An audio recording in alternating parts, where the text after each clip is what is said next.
The purpose of this record is to show you how to use your imagination to achieve your every desire. Most men are totally unaware of the creative power of imagination and invariably bow before the dictates of facts and accept life on the basis of the world without. But when you discover this creative power within yourself, you will boldly assert the supremacy of imagination and put all things in subjection to it. When the man speaks of God in man, he is totally unaware that this power called God in man is man's imagination. This is the creative power in man. There is nothing under heaven that is not plastic as potter's clay to the touch of the shaping spirit of imagination. Now this whole record is technique. I want to show you today how to put your wonderful imagination right into the feeling of your wish fulfilled and let it remain there and fall asleep in that state. And I promise you from my own experience, you will realize the state in which you sleep if you could actually feel yourself right into the situation of your fulfilled desire and continue therein until you fall asleep.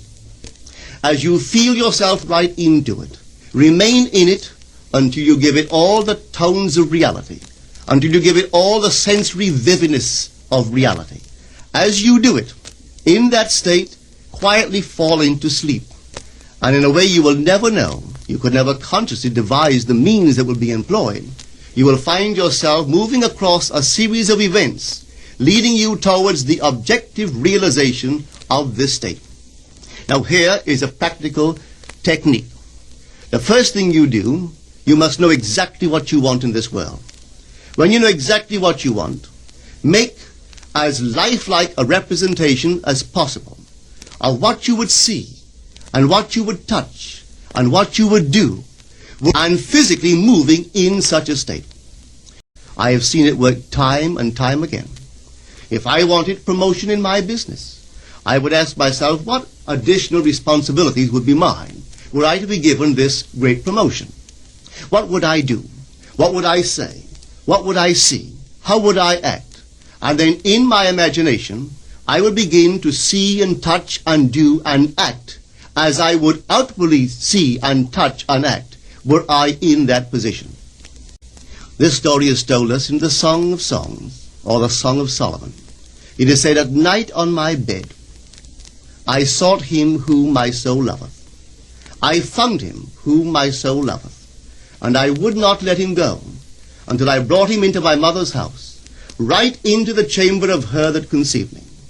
If I would take that beautiful poem and put it into modern English, into practical language, it would be this. While sitting in my chair, I would feel myself right into the situation of my fulfilled desire. And having felt myself into that state, I would not let it go. I would keep that mood alive, and in that mood I would sleep. That is, taking it right into my mother's chamber, into the chamber of her that conceived me. You know, people are totally unaware of this fantastic power of the imagination. But when man begins to discover this power within him, he never plays the part that he formerly played. He doesn't turn back and become just the reflective life. From here on in, he is the affecter of life. The secret of it is to center your imagination in the feeling of the wish fulfilled and remain therein. For in our capacity to live in the feeling of the wish fulfilled lies our capacity to live the more abundant life. Most of us are afraid to imagine ourselves as important and noble individuals, secure in our contribution to the world, just because at the very moment that we start our assumption, reason and our senses deny the truth of our assumption. We seem to be in the grip of an unconscious urge which makes us cling desperately to the world of familiar things and resist all that threatens to tear us away from our familiar and seemingly safe moorings. But I appeal to you to try it. If you try it, you will discover this great wisdom of the ancients, for they told it to us in their own strange, wonderful, symbolical form. But unfortunately, you and I misinterpreted their stories and took it for history when they intended it as instruction to simply achieve our every objective. You see, imagination puts us inwardly in touch with a world of states. These states are existent, they are present now, but they are mere possibilities while we think of them. But they become overpoweringly real when we think from them and dwell in them. You know, there's a wide difference between thinking of what you want in this world and thinking from what you want. Let me tell you, when I first heard of the strange and wonderful power of the imagination, it was in 1933 in New York City. An old friend of mine taught it to me. He turned to the 14th of John, and this is what he read. In my Father's house are many mansions. If it were not so, I would have told you. I go to prepare a place for you. And if I go and prepare a place for you, I will come again and receive you unto myself, that where I am, there ye may be also.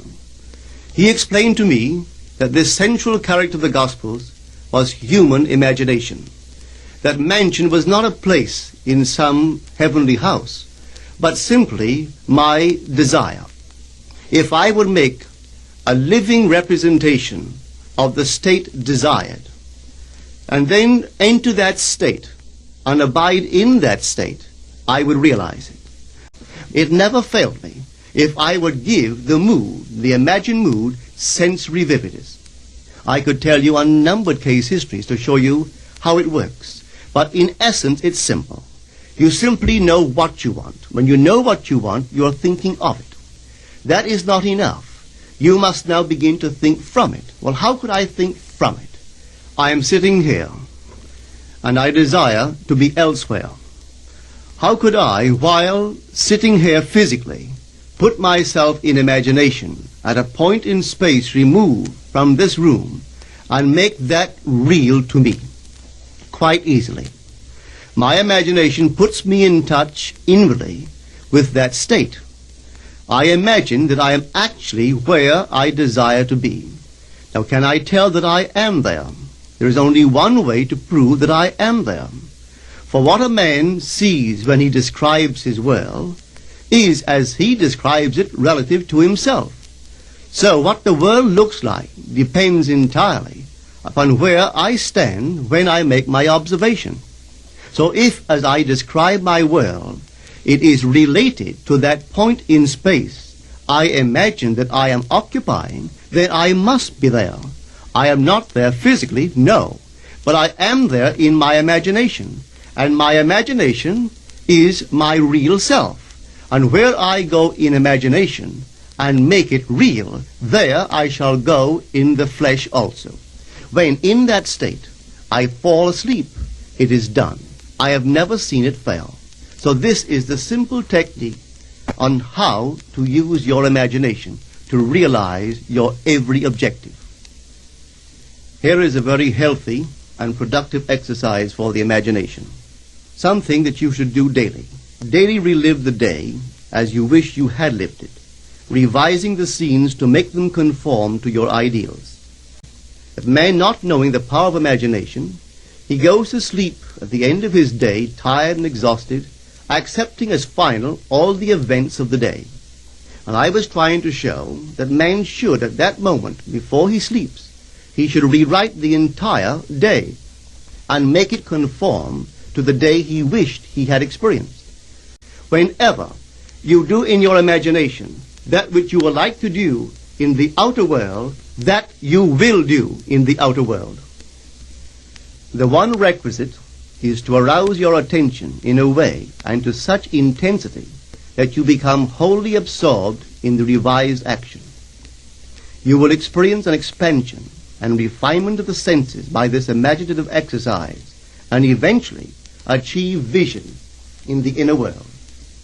The abundant life promised us is ours to enjoy now, but not until we have the sense of the Creator as our imagination can we experience it. Persistent imagination, centered in the feeling of the wish fulfilled, is the secret of all successful operations. This alone is the means of fulfilling the intention. Every stage of man's progress is made by the conscious, voluntary exercise of the imagination. Then you will understand why all poets have stressed the importance of controlled, vivid imagination. Listen to this one by the great William Blake. In your own bosom you bear your heaven and earth, and all you behold, though it appears without, it is within, in your imagination, of which this world of mortality is but a shadow. Try it, and you too will prove that your imagination is the creator.